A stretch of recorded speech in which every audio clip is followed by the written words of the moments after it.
A very good afternoon to you all, and welcome to the meeting of the Regional Platform to advance the production of COVID-19 vaccines and other health technologies in the Americas. My name is James Fitzgerald. I'm the Director of the Department of Health Systems and Services at the Pan American Health Organization. And it's a real pleasure to be moderating this session with you today. The Regional Platform was formally established in October of last year, following the adoption of Resolution CD 5903 of our Directing Council at PAHO. This resolution really was a strategic and an important resolution to increase manufacturing capacity for essential medicines and other health technologies in the Americas, calling on increased intersectoral action at the national level, capacity developments, and regional cooperation. So we're coming together today in this open meeting of the platform, bringing together countries and partners to present for you an update on our advances of the activities of the platform. To open our event, please welcome Dr. Etienne, who is the Director of the Pan American Health Organization, and who will talk to us and give welcoming remarks around fostering regional vaccine production and health technologies manufacturing to improve access and universal health in the Americas. Dr. Etienne? Thank you, James, and good afternoon. And let me recognize the distinguished representatives from Ministries of Health, Science and Technology, Labor and Industry, also the representatives from the private sector and academia, representatives from other UN agencies, Dr. Jabas Barbosa, the Assistant Director of PAHO, other PAHO staff, colleagues, and participants in this meeting.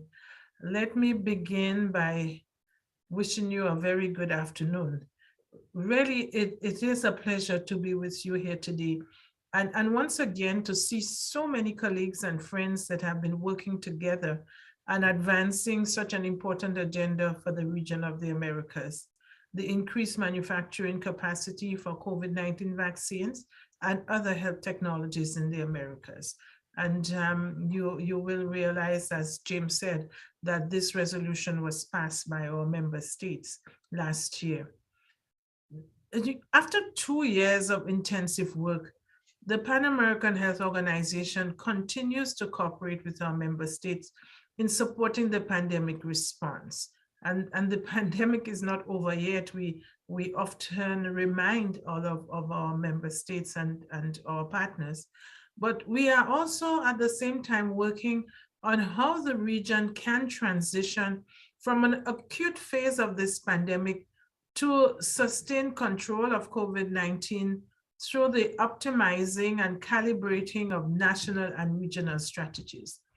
So several lines of actions are being prioritized in the context of a transition phase, focusing on the protecting individuals, especially the vulnerable, from exposure and reducing the risks from future variants, reducing the disease morbidity, mortality, and long-term consequences of infection to a minimum, and at the same time intensifying actions and targeting investments to make sure that we are better prepared for the future.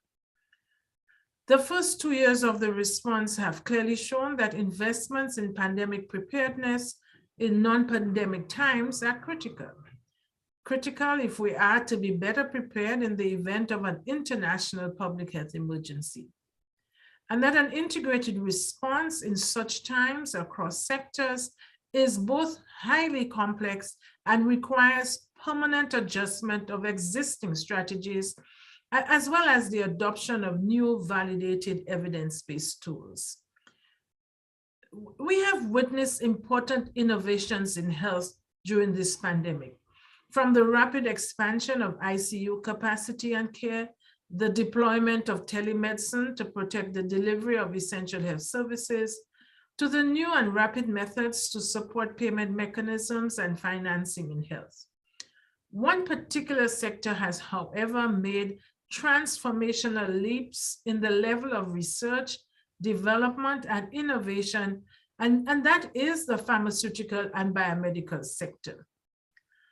Countries are rapidly adapting low production technology to increase the manufacturing and their manufacturing capacities in PPEs And this in a time when PPEs could not be sourced on the global market. You will recall early in the pandemic. Regional industry has also begun the development and production of ventilators, addressing the surge capacity required in ICU care and management of COVID-19 patients.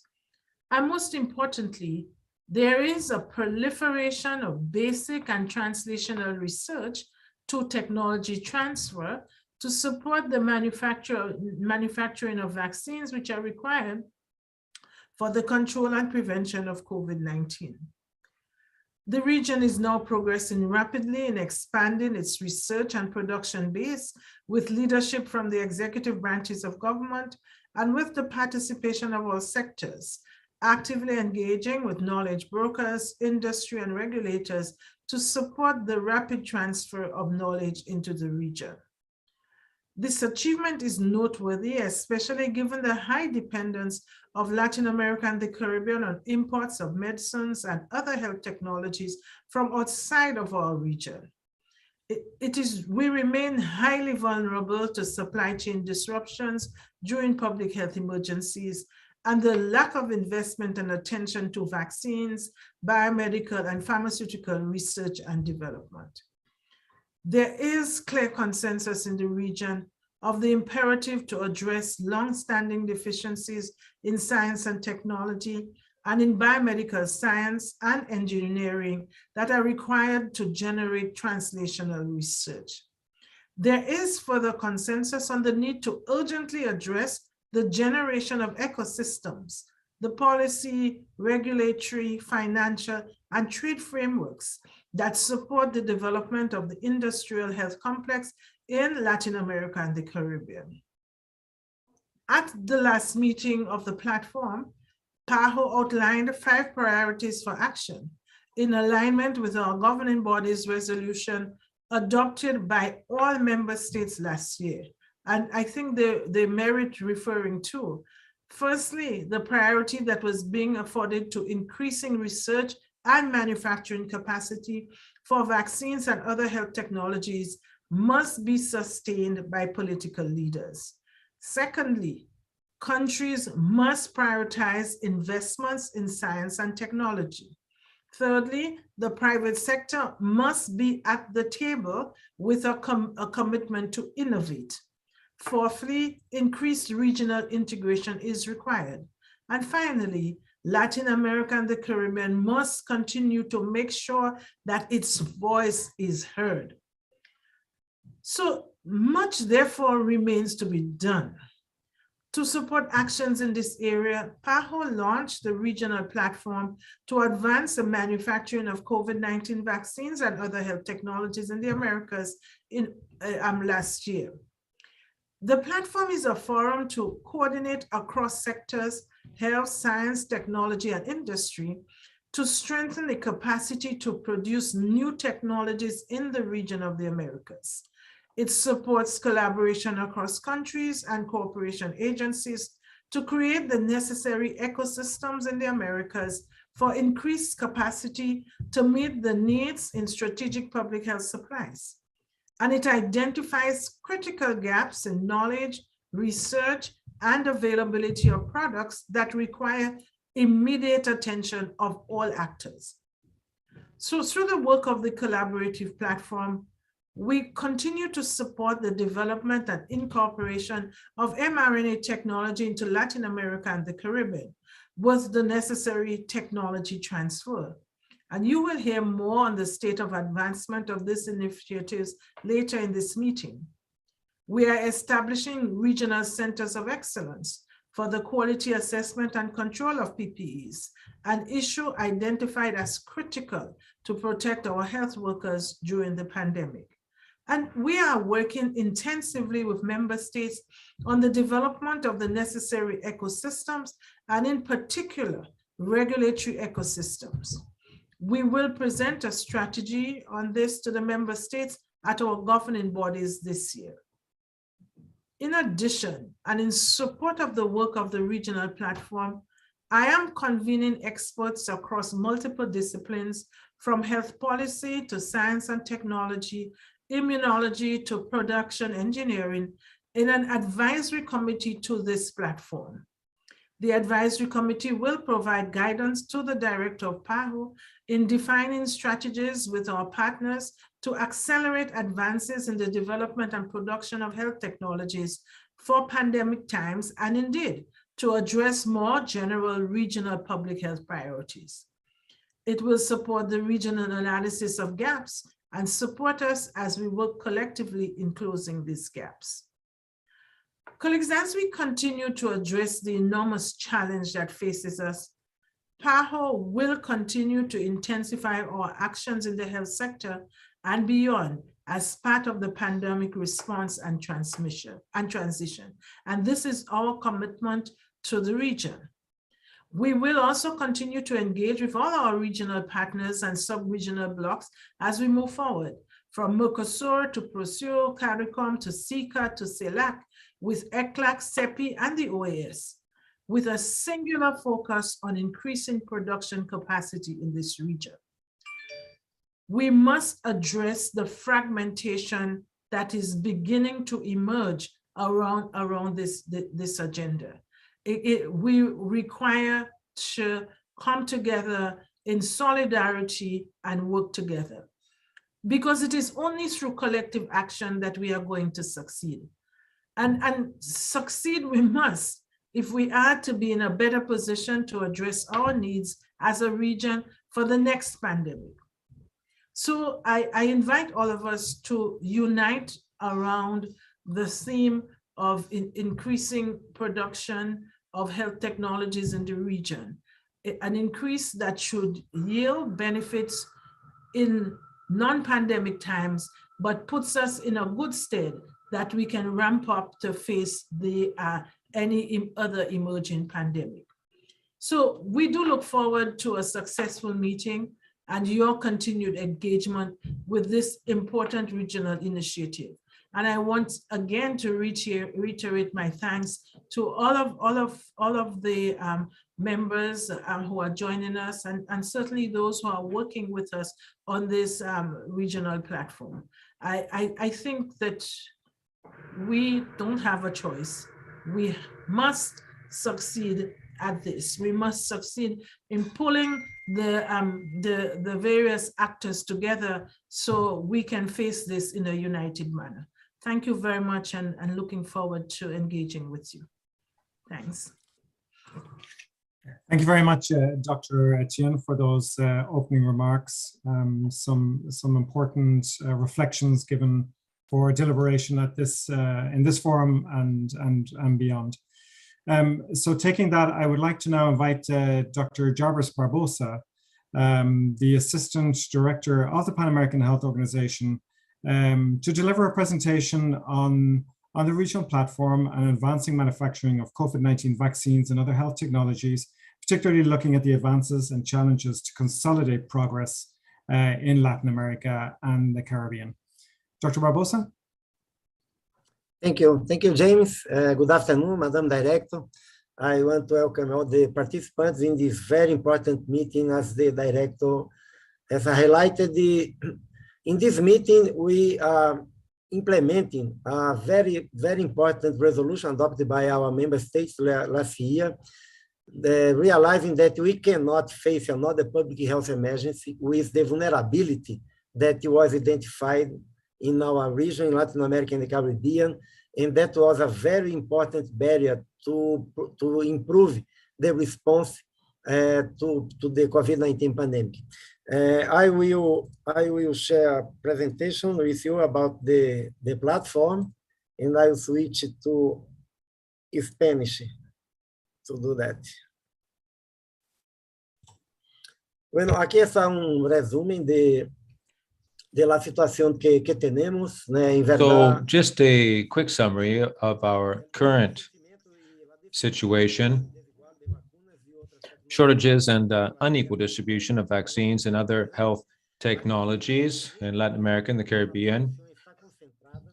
Production is concentrated, leading to a high dependency on outside the region for vaccines and other pharmaceutical products and health technologies. So it is very important for us to recognize that many countries in Latin America do indeed have productive capacity. We do have vaccine production. There are vaccines that are pre-qualified. We do have research development centers which are doing this work.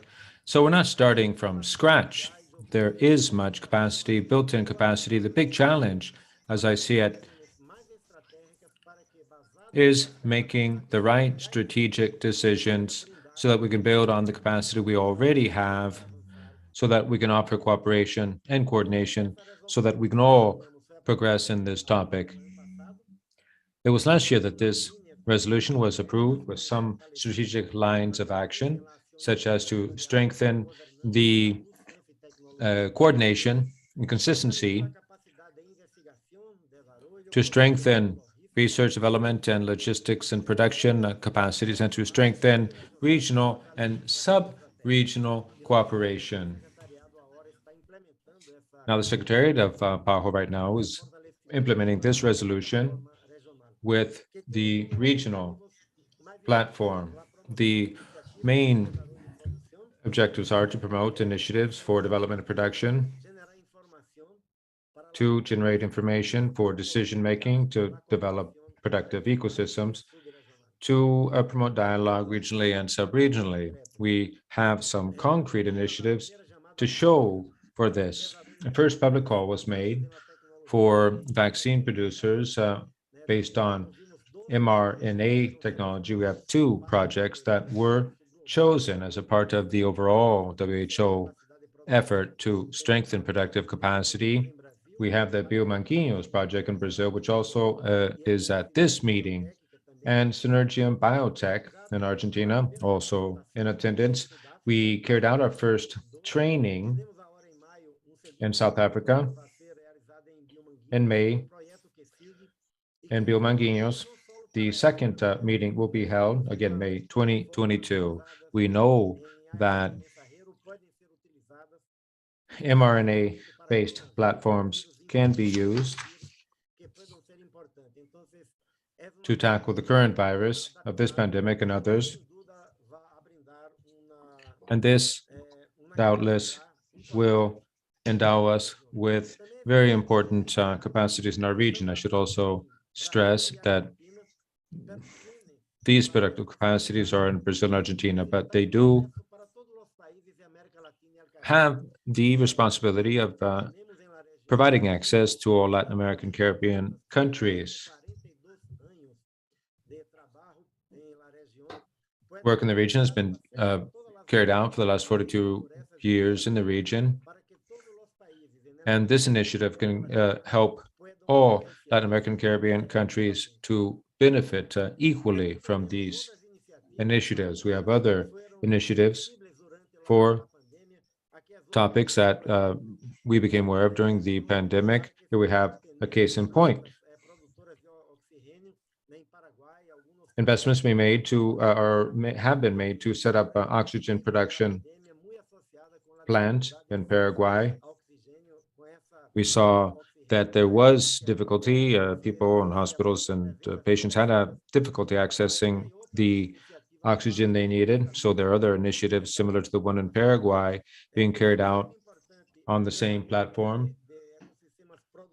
It's also important for us to develop productive ecosystems to bolster regulatory and enabling capacities. We have a new policy to strengthen the regulatory systems for medicine and other health technologies with different lines of action to adopt sustainable state policies to promote strengthening regulatory systems, to strengthen the harmonization and regulatory convergence, and to adopt new assessment systems, evaluation systems. It's very important for us to strengthen our regulatory systems. We saw during the pandemic, more than 30 different meetings were held with the region's regulatory agencies to share information about procedures, the emergency authorizations for the use of medications, vaccines, and this has or entails the very important component of strengthening financing of these efforts, so to boost the regulatory capacities of countries.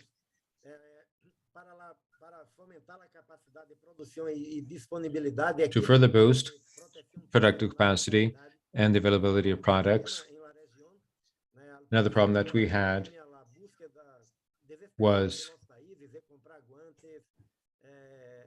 a lack of equipment. People scrambled to find masks, gloves. Sometimes they had to resort to low quality products to fill the gap. 2 hubs have been set up, one in South America, another in South America, which can service laboratories ensuring quality inputs for equipment such as respirators, gloves, and other personal protective equipment. That is another initiative that seeks to strategically boost production, protecting the region. Now, that's also important for the producers themselves in the region, because now they are going to have these hubs in South and Central America, which will help to assess their products. In furtherance of bolstering capacity, we are undersigning or signing on to technology transfer projects across borders, Brazil, Mexico, Argentina, Caribbean, countries which have signed on to technology transfer agreements. These are the technologies that have already received emergency authorization for their use to be shared among the countries, and that is something that is very important, and more countries need to be added to this initiative. Another important aspect of this platform is because it enables information for decision making. There are some studies on the regional platform, one on identifying and analyzing sectoral policies related to the production of medications, vaccines, and other health technologies. 5 countries of the region are currently a part of this. 12 countries in the region are engaged in case studies on lessons learned and other experiences regarding supply chains during the pandemic. We also have, in 8 countries, underway a study on public laboratory capacities, their ability to assess compliance with international performance standards. All this to support decision-making in countries, to identify the need for strengthening their systems and offer more technical wherewithal to these countries and labs. Other studies underway. A gaps and opportunities analysis is currently underway, and to stand up regional value chains. Biologics is a case in point. Chemically synthesized medications, antivirals, antiretrovirals, sedatives, and other medications for health emergencies, of which there was a woeful shortage during the pandemic. The same applies for medical devices and personal protective equipment, which I've already mentioned. These studies have been launched to delve into all these very important topics, such that we can lay out a strategic roadmap for the region. On the regional platform of PAHO, we also seek to promote dialogue and cooperation with other initiatives underway in the region that seek to do the same thing, to build productive capacity throughout the region. So to that end, a very important dialogue is underway with different initiatives. The advisory committee of the regional platform is going to be held on the 13th of this month. The dialogue is underway with Prosur, CELAC, Mercosur, taking part in a number of different seminars, symposiums.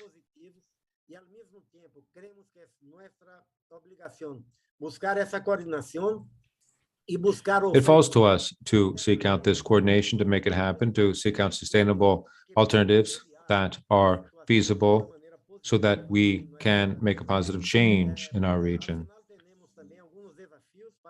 Lastly, we face some remaining challenges in this effort to consolidate the development capacity, rather to develop the productive capacity in Latin America and the Caribbean, which entails developing and implementing comprehensive policies that cut across sectors to foster access and production, to create or to foster productive ecosystems, to think up strategic solutions for the region, to be better prepared for emergencies and address priority health issues regionally, and to, again, keep open channels of communication and dialogue on an ongoing basis with all the member states, international organizations, academic institutions, civil society, and others. That's a summary of our current situation. And I think at this meeting, we're going to have a great opportunity for us to delve deeper into all of these topics. Thank you very much. Muito obrigado, Dr. Barbosa, pela apresentação com tanta informação que destaca as atividades da plataforma regional, não apenas na área das vacinas, que é uma prioridade, mas também medicamentos e tecnologias que são importantes para a região, e tudo isso foi destacado pela pandemia. Passando agora ao painel que organizamos para hoje à tarde. Temos 5 especialistas em muitas das áreas que foram mencionadas pelo Dr. Barbosa. Nós temos o Dr. Martin Fried, coordenador, e nosso colega da OMS, da Iniciativa para Pesquisa em Vacina, Imunização, Vacinas e Biológicos. Nós temos Tio Adaio Braimo, o gerente de políticas e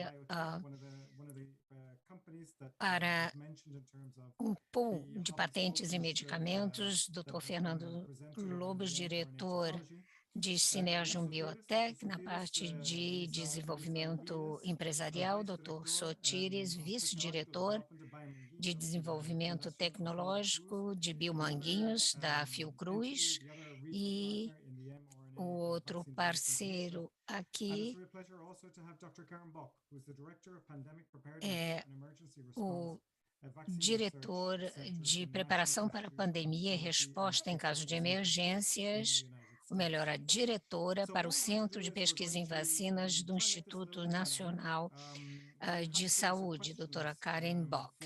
Temos uma série de perguntas para o painel e convido a cada um dos participantes do painel que entre 2 e 4 minutos, se possível, respondam às perguntas, e convido os participantes a acrescentarem no chat as suas perguntas também. É muito importante que haja essa participação. Ao Martin. Boa tarde, Martin. Eu deveria dizer Boa noite, já é noite em Genebra. Muito obrigado por participar desta reunião aqui conosco numa noite de sexta-feira. A OMS está liderando o projeto amplo de desenvolver e fabricar vacinas de ARN mensageiro contra a Covid em países em desenvolvimento. O senhor poderia explicar o que vem sendo feito em termos desse projeto mundial e quais seriam os próximos passos e as perspectivas para a região das Américas em particular? Muito obrigado, James, obrigado a OPAS pela liderança nessa área. O que estamos pretendendo fazer? Durante a pandemia, vimos uma vez mais que o mundo não estava pronto para uma pandemia, principalmente países de baixa e média renda, que não são capazes de produzir vacinas na velocidade, na quantidade de os países desenvolvidos. Portanto, temos que atacar isso, principalmente construir capacidade onde não há vaccines. And then there's many technologies that will appear to be working for COVID. So that, for example, the viral vectors, we had the inactivated viruses. But the mRNA appears very attractive because it is not only suitable, it's quick, it responds very quickly, much quicker than recombinant proteins. So we've got the speed of the response. But unlike, for example, the viral vectors, we think that the mRNA also has many other applications. So this means we can use it maybe for some routine diseases. First of all, influenza, and who knows, maybe in the future, RSV, dengue, chikungunya, etc. So this makes mRNA a great platform for countries to develop. However, it was clear when in the middle of the pandemic, when we asked the two companies, that's Mrna and BioNTech, will you share this technology with the lower middle income countries? The answer was no. So what we did was to set up a multilateral technology transfer entity, that's what we call a hub, where we take everybody that we can find who knows a bit about the technology. Unfortunately, for mRNA, there's not a lot of people we could find. We take them to one place and we try to set up the process there so that it can then be shared with many manufacturers. And by sharing, it means we want to share a validated process with all of the standard operating procedures and things like that to make the life for the recipients very much easier. So this was set up in South Africa, so in Cape Town at the Afrigen Hub. And they are now transferring the technology to a total of 15 recipients, what we call the spokes, which two of them are with us today. That's the Argentinian Synergium and from Brazil, Biomanguinhos. Now, I want to emphasize that some of these spokes are advanced companies, such as the two from Latin America. And here it's not just a one-way process, it's a two-way process, because these companies are also assisting the South Africans. So there's a two-way process, and it could very well be that one of the Latin Americans might actually develop a vaccine first before the South Africans. However, the objective is to ensure that we expand the capacity in the regions. Now, there are some challenges to this. One of those challenges is there is not much point having local production if you require your reagents to come from Germany or India or China. And this is one of the challenges we do still need to address, especially in places like in Afro and in Paho, to ensure that we've got a supply chain. Now, the second thing that we need to address is the sustainability. Unfortunately, for the moment, the only thing we know how to make with mRNA is a COVID vaccine. And in many countries, there's not much demand for COVID vaccines. So the question is, when we've set up these mRNA production facilities, what are we going to do? And so to support this, we are building a research network between the spokes so that we are actually going to try to share our know-how, share our research, and try and develop the mRNA for use in other diseases, as I've said, influenza, dengue, chikungunya, Zika, etc., so that we in the South are able to share our technology with one another and actually have vaccines that will be usable, be manufactured and used in our regions all the time, and we'll be ready for the next pandemic. So I'll stop there and hope that explained where we are. No, that's good. That's really great, Martin. I think that provides us also with a very good segue into an issue which really is around the lack of know-how that you mentioned for mRNA technology, and some questions of capacity also that both the director, Dr. Etienne, and Dr. Barbosa mentioned in their presentations. And so I'd like to ask Techonologies, Brahimo, who's the manager for policy and advocacy at MPP.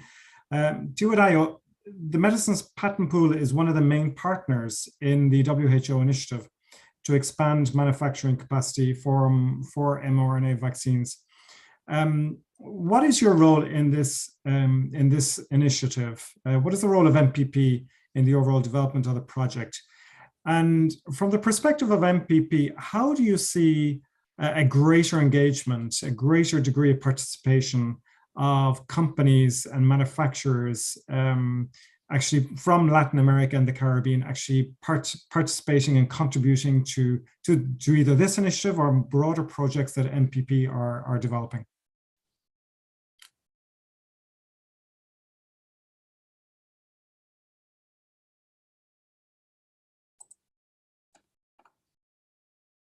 Techonologies, I think you're on mute. Oh, sorry. Okay, so I was thanking you, James, for this opportunity, and also thanks to members of the panel and the audience. So for those that do not know the Medicines Patent Pool, we are a public health organization based in Geneva, Switzerland. We have been promoting affordable access to new health products for the last 12 years. And we've been working closely with WHO and PAHO during these years.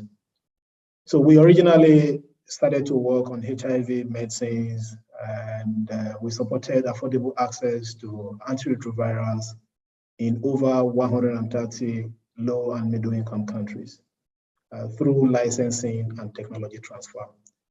So, but we have expanded our work to essential medicines. So now to COVID. So when COVID showed up, we offered our expertise in licensing of health products to support various initiatives that could contribute to more equitable access to health products. We are currently working on making the new COVID-19 antivirals available at affordable prices in approximately 100 countries. I'm talking about the two therapeutics that are currently in work in progress. We are also an operational partner of WHO's COVID-19 Technology Access Pool, that's CTAP, that licenses COVID-19 technology to support innovation and access. So alongside with the local partners and international organizations, international partners, including WHO, of course, you know that we are part of the mRNA Technology Hub program. So from the beginning, MPP's expertise in intellectual property and licensing and its growing capacity in technology transfer was seen as a critical component of the mRNA technology transfer initiative. So the objective is to develop a transparent, equitable, and sustainable model for low and middle income countries that can respond rapidly to current and emerging threats.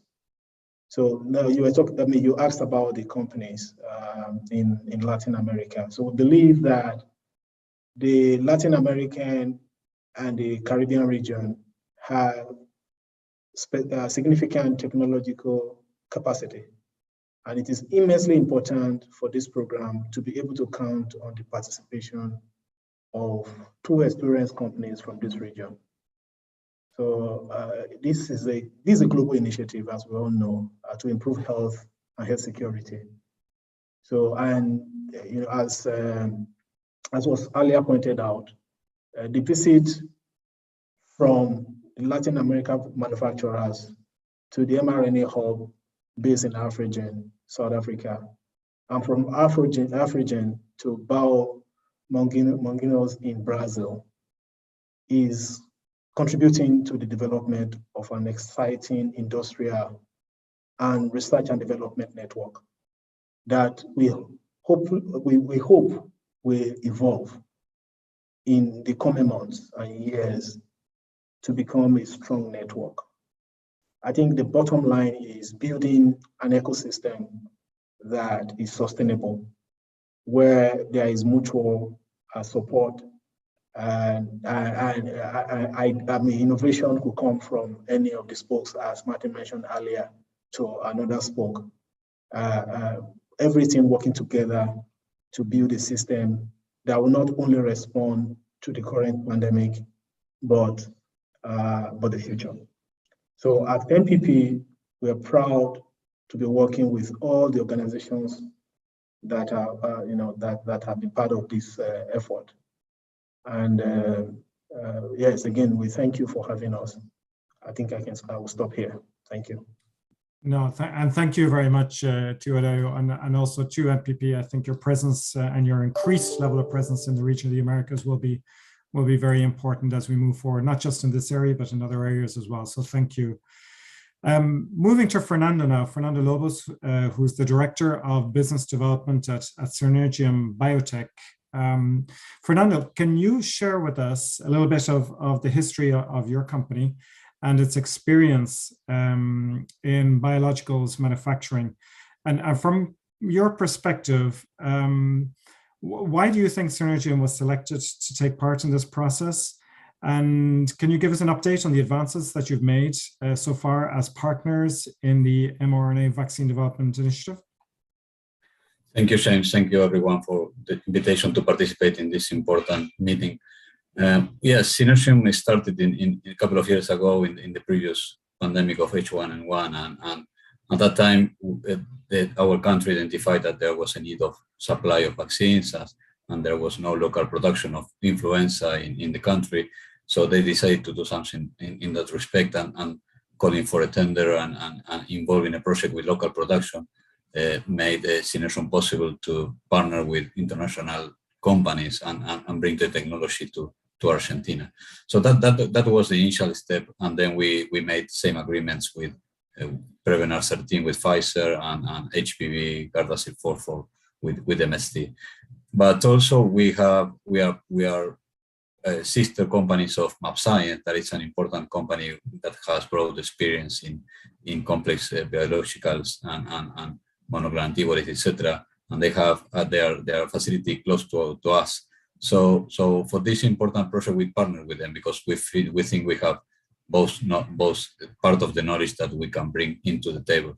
The most important thing is that we are supplying vaccines to the public health system for some years from now, and also to the Pan-American Health Organization, to the revolving fund a couple of years from now.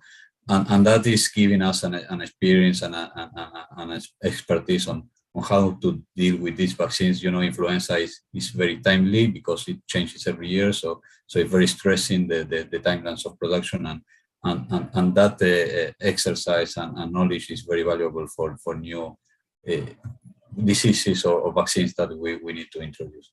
But the other thing is that we have enormous capacity and technology already installed.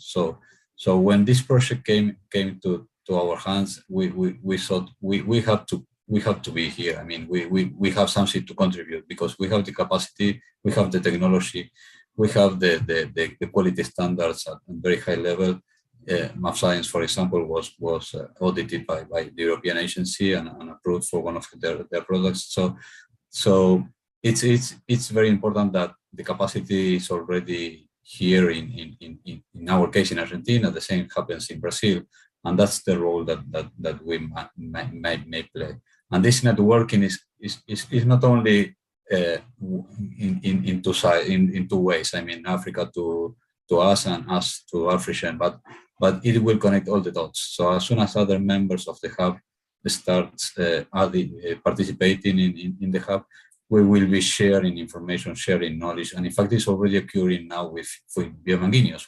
I'm here in Brazil this week.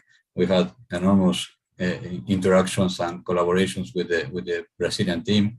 The African team is also here, NPP, PAHO. is really creating a network that will make benefits in the medium term. So the final part of your question is we already tested at the microliter scale what we saw in African. We replicated that. We also made a training with University of Buenos Aires that have some mRNA experience, and we received that training. So we successfully repeated that at the microliter scale.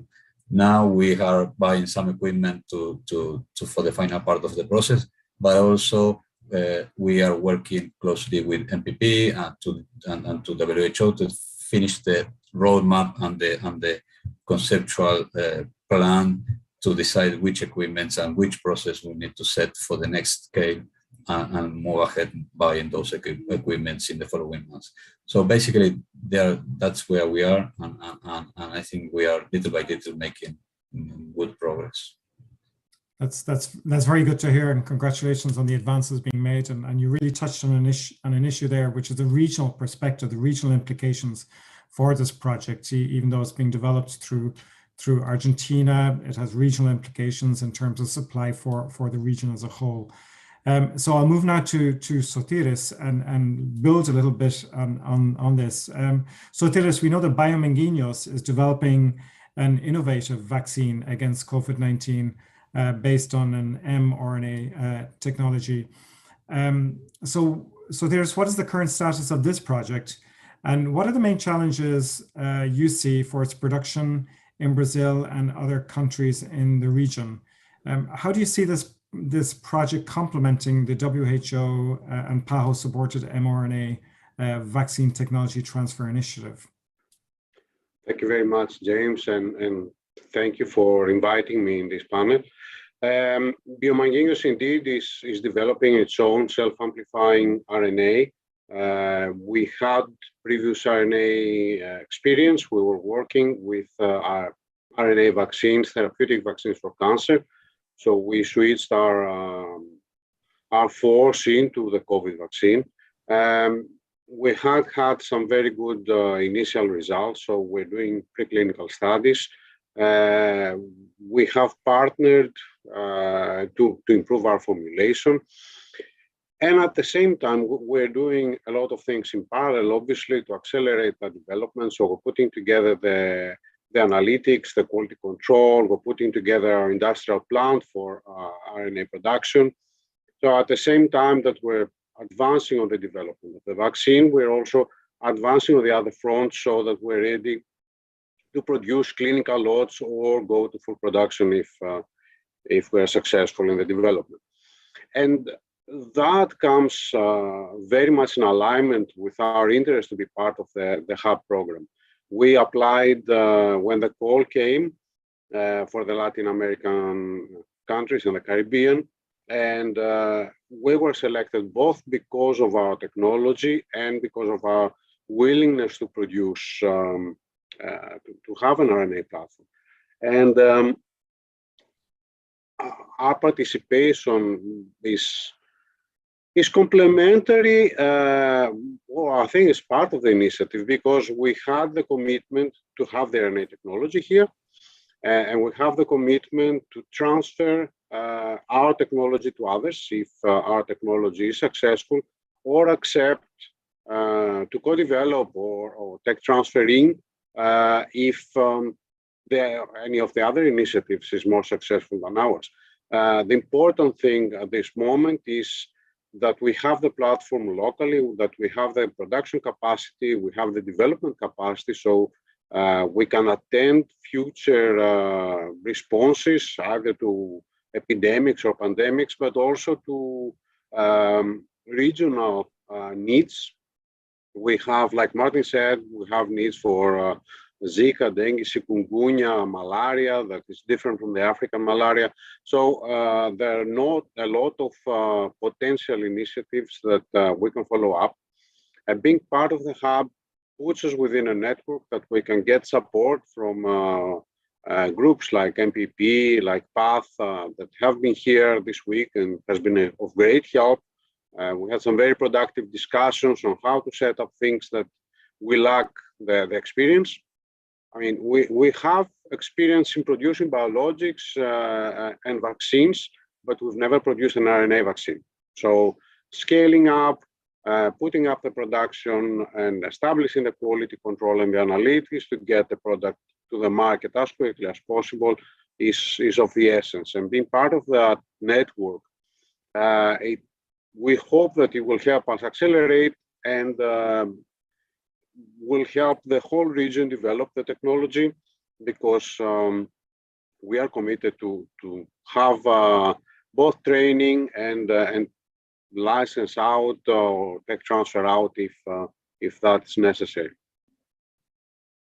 Okay, thank you, Sotiris. Making very important points that the platform in itself is not just going to be used for COVID-19, but hopefully will be adaptable also to other priorities and or other future public health emergencies, as was noted by Martin earlier on. So this transfer of know-how and technology into the region is extremely important.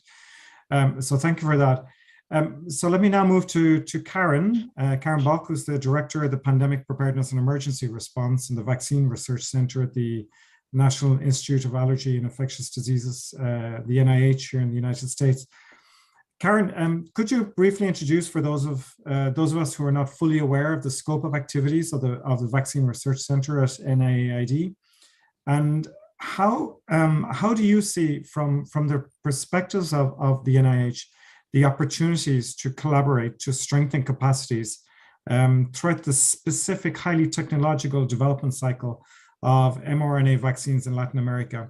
How do you see the prospects for future collaboration in this area? Thank you, James, and thank you, Tomas and Analia, for inviting me. It's a pleasure to be here on this panel.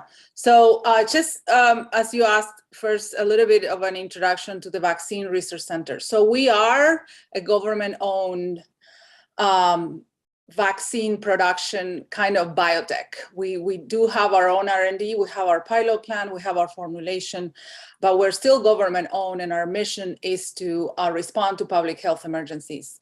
And we have been doing so since 2000, when it was created. The first public health emergency we responded to was SARS-CoV-1. And we realized back then that the speed on which you could manufacture a medical countermeasure was essential. So we started to invest in DNA production. That was the only technology available at that time that was fast enough to respond to an emergency. Eventually, we realized that even though DNA is workable, you need a lot more milligrams rather than micrograms.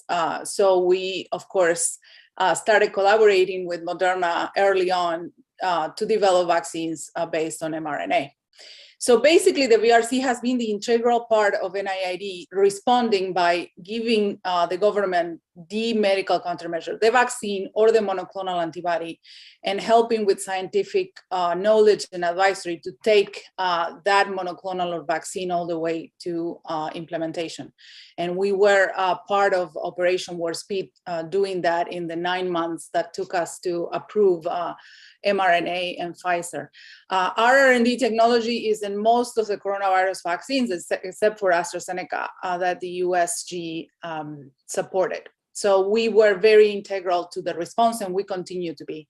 And because our mission is public health, we are very invested in what you just mentioned, in helping the rest of the world, not only through donations of vaccines, but now looking into the future, learning from the lessons from responding to the pandemic. And we've taken that mission very seriously, and we've done already several steps.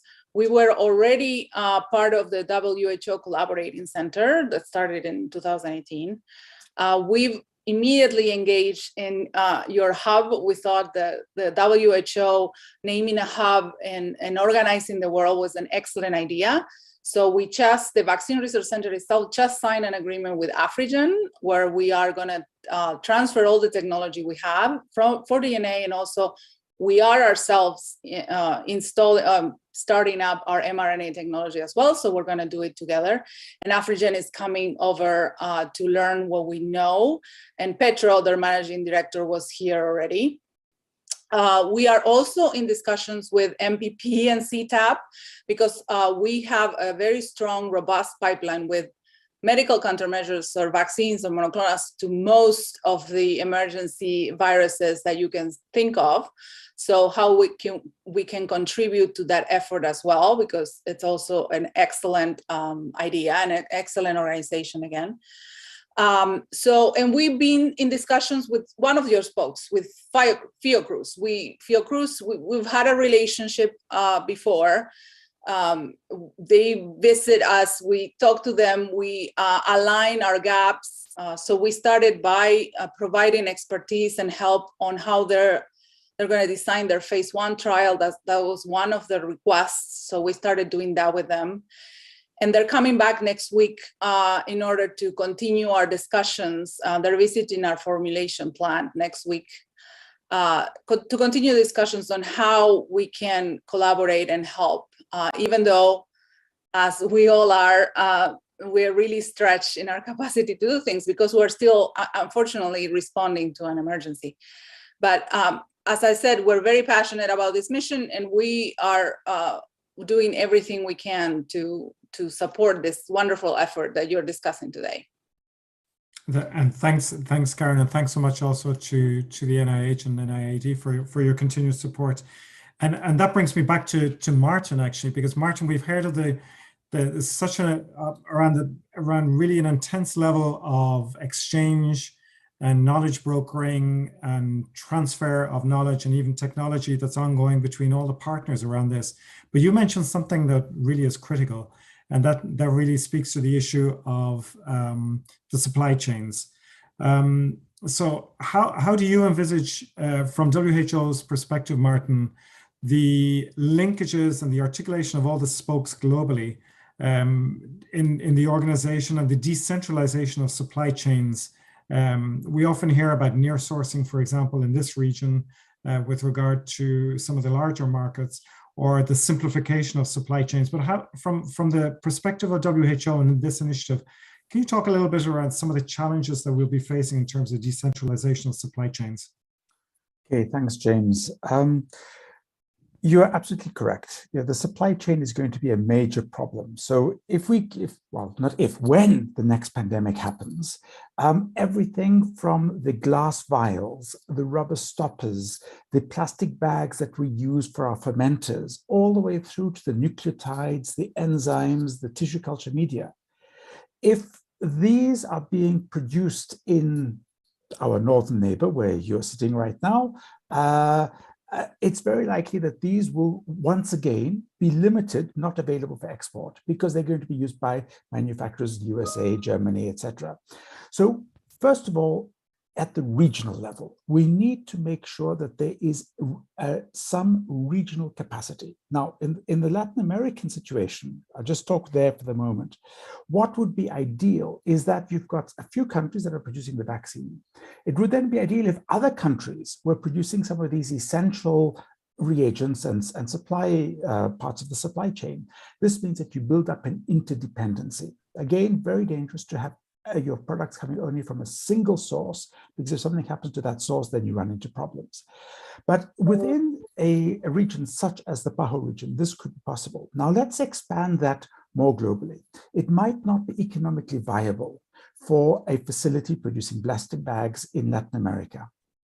But if the facility producing plastic bags in Latin America was to be producing it for the global south, that would then become a far more coherent strategy, that we would then have multiple partners. When I say global south, it's not south of the equator, it's our low and middle income countries.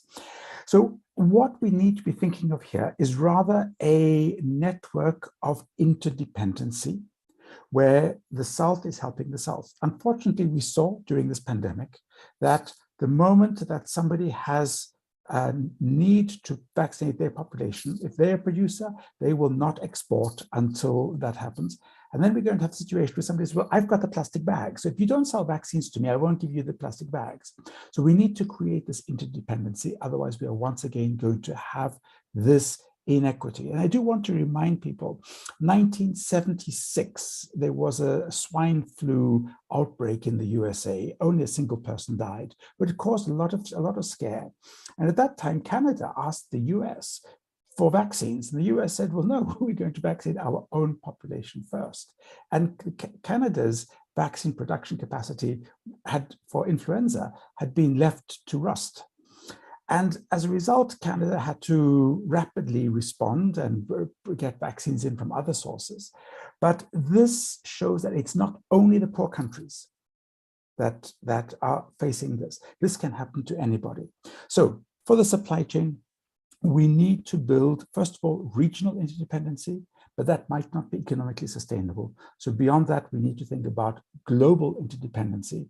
And there it will be much easier for us to create a South-South collaboration, probably than a South-North. I'll stop there and back to you. Excellent, excellent, thank you. And that I think speaks also to some of the projects through the platform that we will need to advance in identifying some of those gaps of products, concrete products that we need to increase manufacturing capacity and increase the supply chain regionally, so that we can either supply regionally or indeed move forward globally. I think this links in very well with some of the projects that Dr. Barbosa presented earlier on. Thank you, Martin.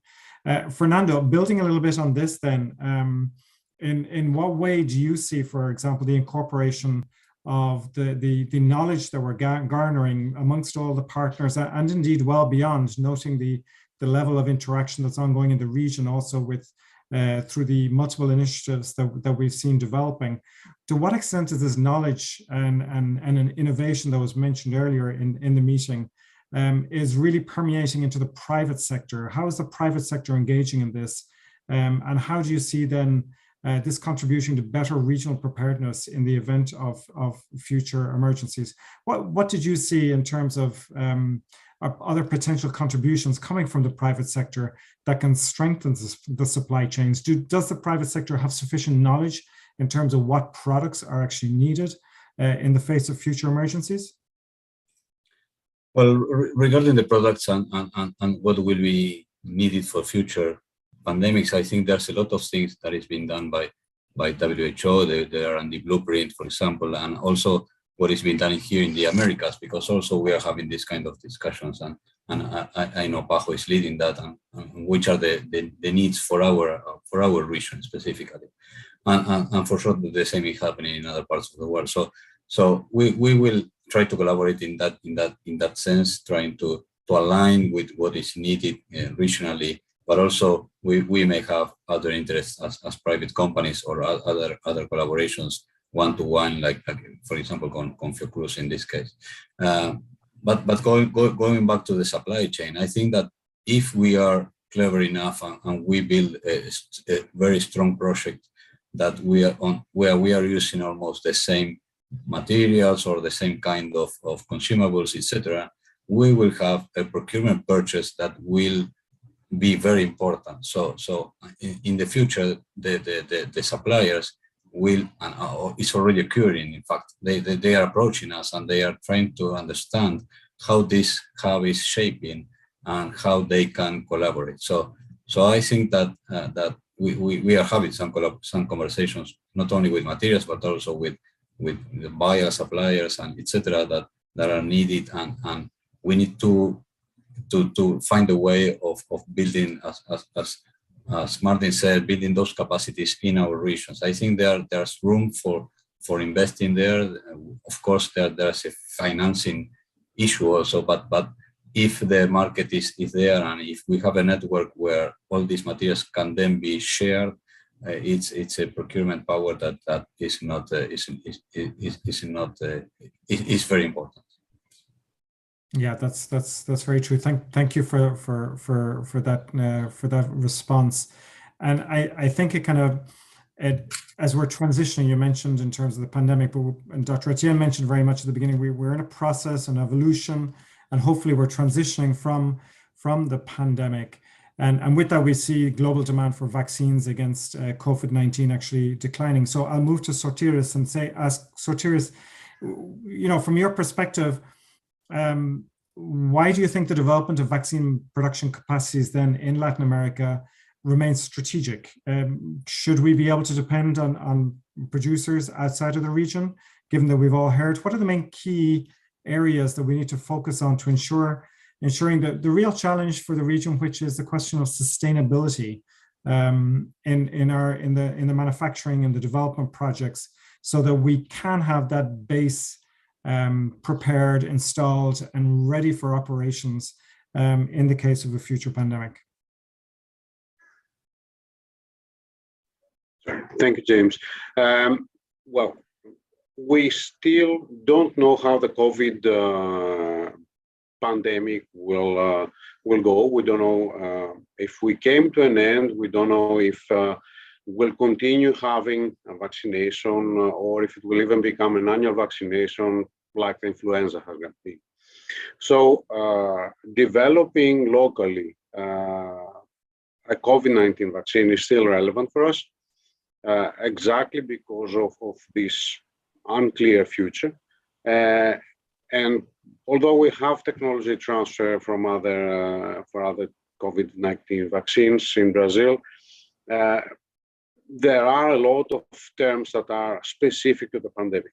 So that causes a dependence on the vaccine, on the price, and so on, which we hope that having an RNA COVID-19 vaccine will be able to offer us this independence, both for nationally and regionally.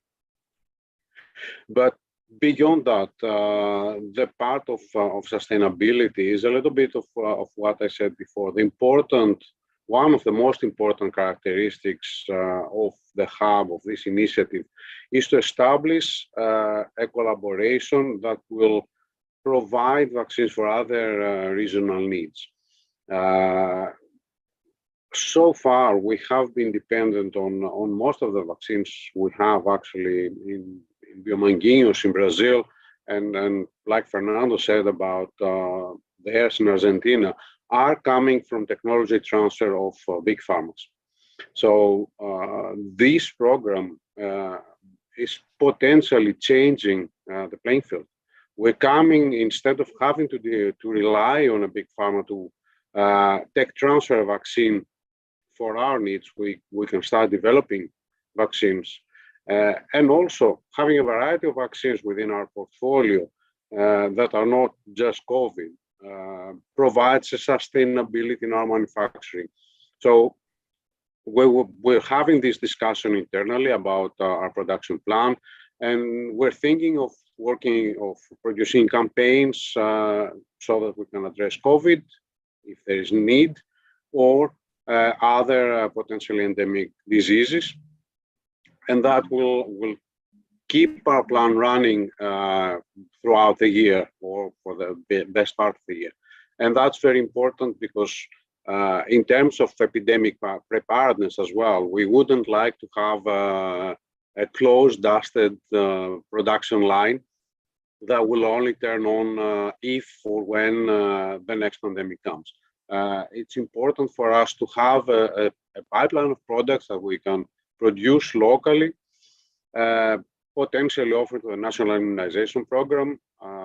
Maybe even COVID vaccine will be interesting for vaccinating kids in the future as new generations come that haven't been vaccinated.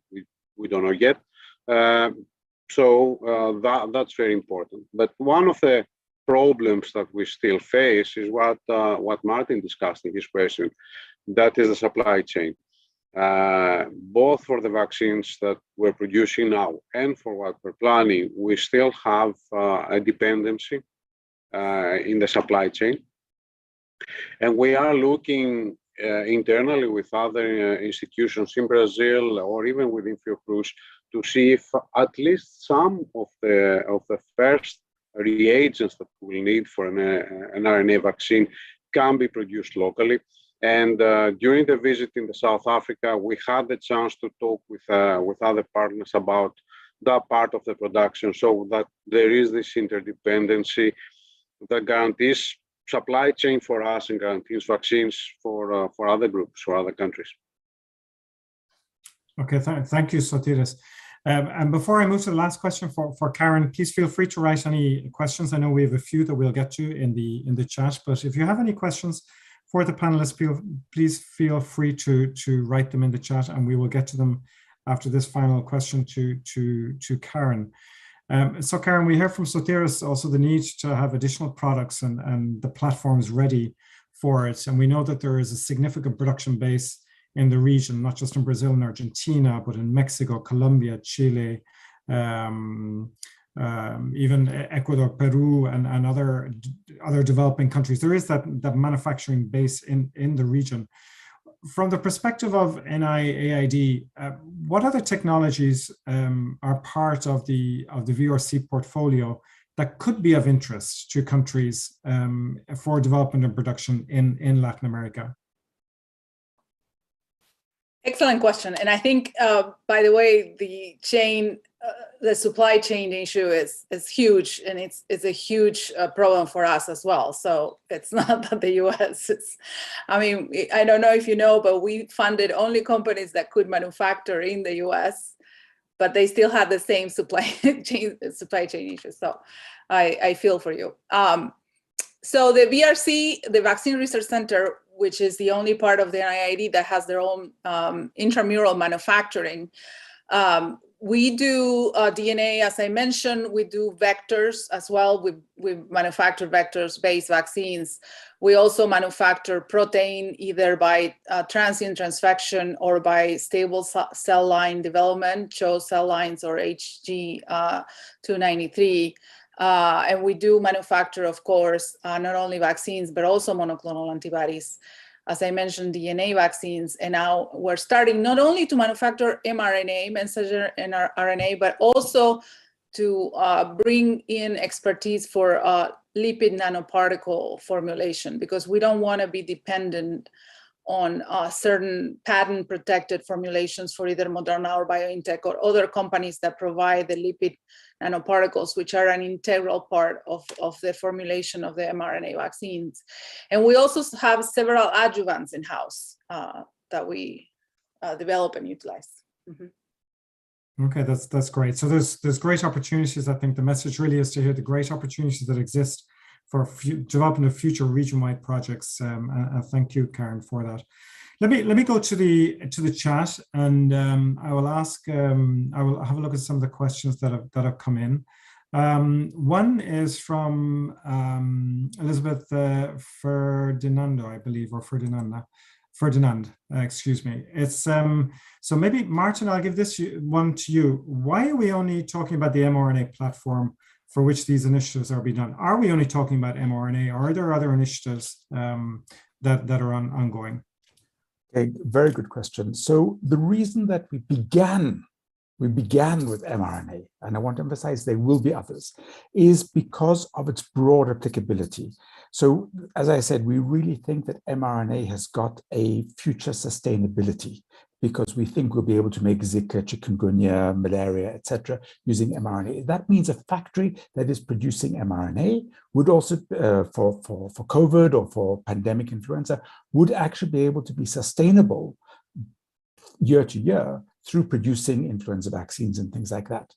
Now, this is not necessarily going to be so applicable for the viral vectors. Now, we do plan in the future to have additional technologies, but I want to emphasize this is a huge amount of work setting up these tech transfer centers. But we do see viral vectors as having application, and we are working to see whether we can do this. The challenge with viral vectors is, for the moment, it does appear that the ability to use the same vector in the same person repeatedly, it doesn't work all that well, because you get immunity to the vector. And this means that your immune response to your pathogen is the pathogenic part, the epitope that we've added, can be reduced over time. So that is one of the barriers which made us choose mRNA first. Now, there's also the recombinant proteins with adjuvants, and here the NIH is really trying to develop a range of adjuvants that will be important. One of the barriers to recombinant proteins is you need an adjuvant. But what we saw during COVID is that those companies that opted to go down the pathway of recombinant protein with adjuvant, it took them a lot longer to come up with viable candidates than mRNA. So I'd like to finish with one key advantage of mRNA. In the past, when we were making recombinant proteins with adjuvants, it typically took us a few years from having the concept to going into the clinic. So 2, 3, 4 years was common. Now with mRNA, it is likely that this will be much shorter, and it's going to make the production of clinical material for testing vaccine concepts in the hands of low and middle income countries very easy. So we're likely to see much more use and research on vaccine candidates with mRNA in the low and middle income countries. Stop there. So thank you, Martin, for that. And I think it links in very, very well with a question coming from Daniela, which speaks to really the challenges in the development and implementation of multi-sectoral policies to promote production and access, given the size of the challenge that we've really seen in areas of industrial health, science, and technology, improving the infrastructure of countries, how to operationalize that strategy. And Karen, I'm going to put you on the spot here. Can you speak to this about the complexity of the task ahead, not just in terms of the specific project of technology transfer, but really addressing this whole issue of the ecosystem that both Dr. Etienne and Dr. Barbosa mentioned in their presentations? Yeah, it is. Certainly technology transfer or intellectual property, which is what MPP is trying to take care of. It's one of the roadblocks, but it's just only one of the roadblocks. And there is, fortunately, a lot of intellectual property, a lot of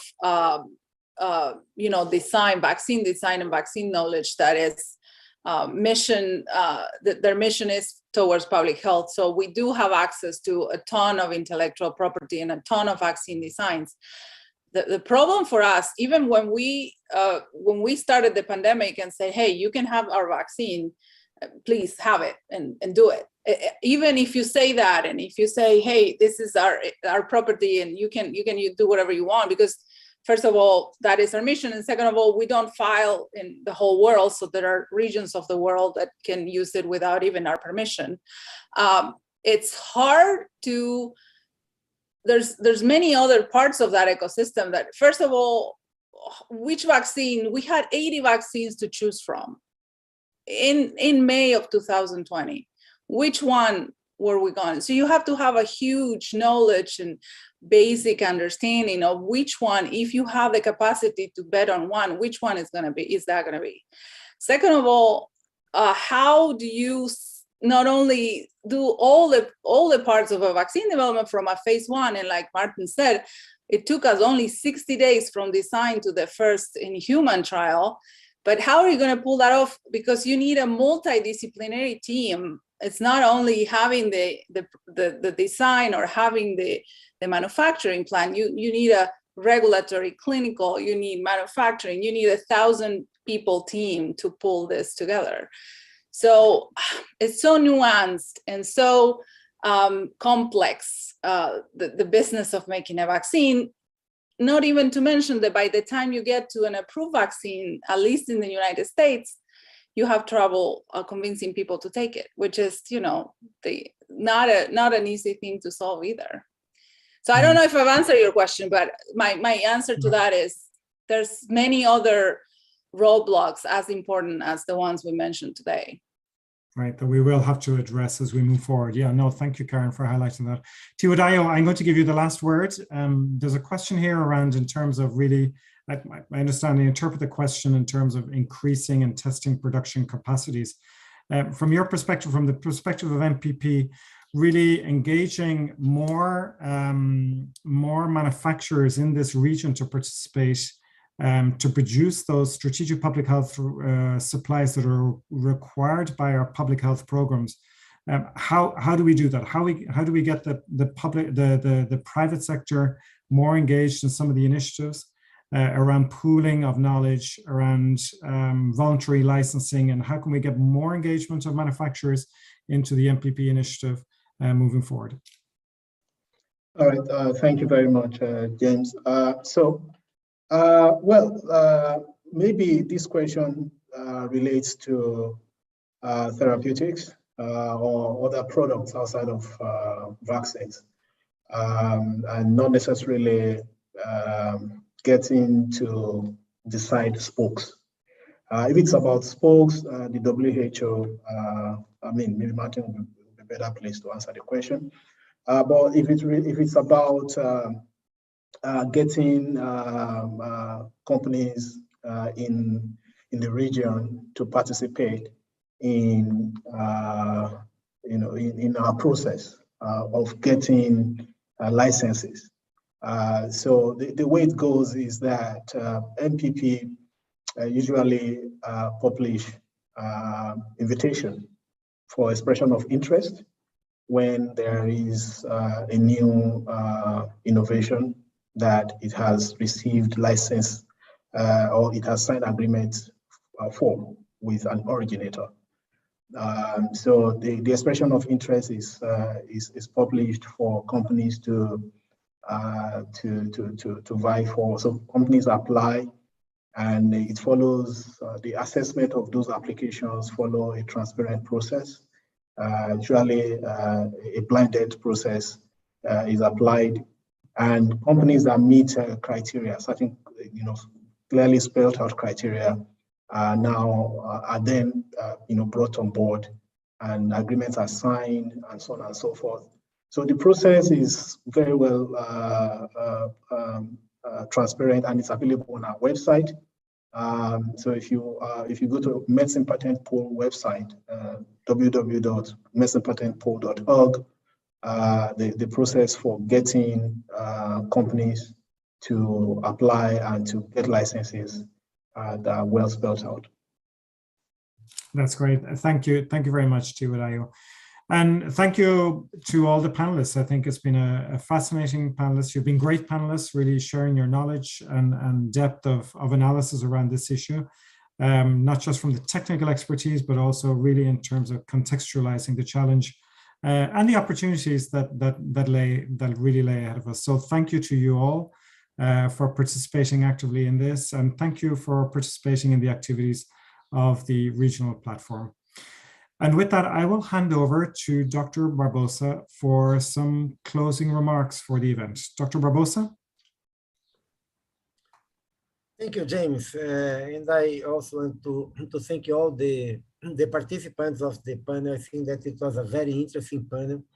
It was important to see how from different perspectives we are all talking about the same challenges that you have in the region. The first, recognition that during the pandemic, the vulnerability of Latin America and the Caribbean to have access to PPEs, to respirators, to vaccines, medicines, was a very important challenge that the governments have faced to respond to the pandemic. The important commitment at a very high level, leaders in our region, heads of states that are interested to see how we can change this situation, how we can be better prepared for the next public health emergency.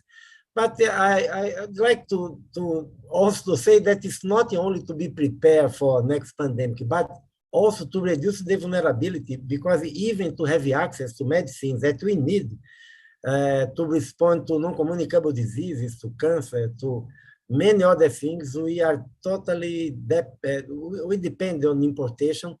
And when we have something that can disrupt the supply chain, wars, and other important international events, we are very vulnerable. So I think that this is very important to have this commitment from our member states in our last directing council, and under the leadership of Dr. Carissa Etienne, our director, to establish this regional platform. I saw some questions about what are the priorities for the regional platform. I'd like to say, and I think that also our director in her initial remarks highlighted that, we are very committed to implement this decision of our member states. We are very committed to take concrete steps in a very pragmatic way. We know that we have a window of opportunity now when we got all this attention.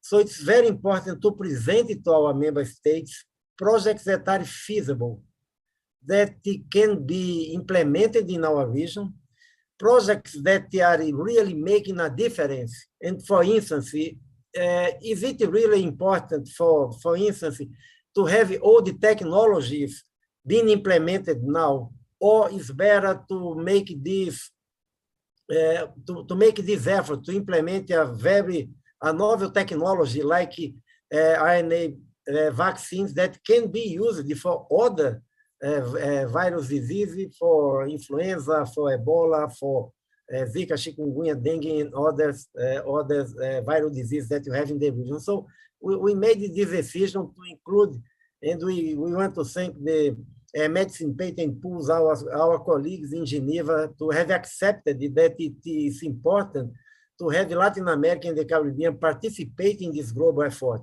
But it's not only the mRNA vaccines that we are talking about. We are also talking about strengthening the regulatory capacity in all countries in our region. We are also, we have talked about during this panel about the other initiatives that we can discuss, like medicines. We need to be prepared to have access to antiviral medicines, to respond to COVID-19 that now are not affordable for the countries in the region. We are talking about all these aspects, from research and development until to have developing production in our region, but also regulatory capacity to ensure that these products will have the high quality that we need to do, and at the same time to use the funds that we have, strategic fund and revolving fund, to ensure that you can use the demand forecasting and planning, and at the same time to guarantee access to all countries in Latin America and the Caribbean to be benefited by this initiative. So I think that was very important to hear from Medicine Patent Pool, from the NIH, from Biomanguinhos in Brazil, from Synergium, from WHO. I think that we are starting this concrete initiative with many parties, important parties that work together. We can advance this regional platform and to present a very concrete and very strategic initiative to countries in Latin America and the Caribbean. So thank you all for the participation in this important meeting. Thank you, James. Thank you very much, Dr. Barbosa. So please join us next week, May 13th, also for our next meeting. With that, we will officially close this meeting. Thank you very much for your participation. We'll see you all again very soon. Bye-bye. Thank you. Bye. Bye. Thank you. Bye. Thank you. Bye-bye.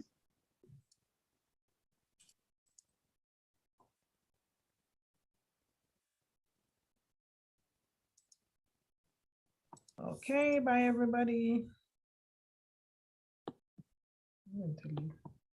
Goodbye. Nice Bye.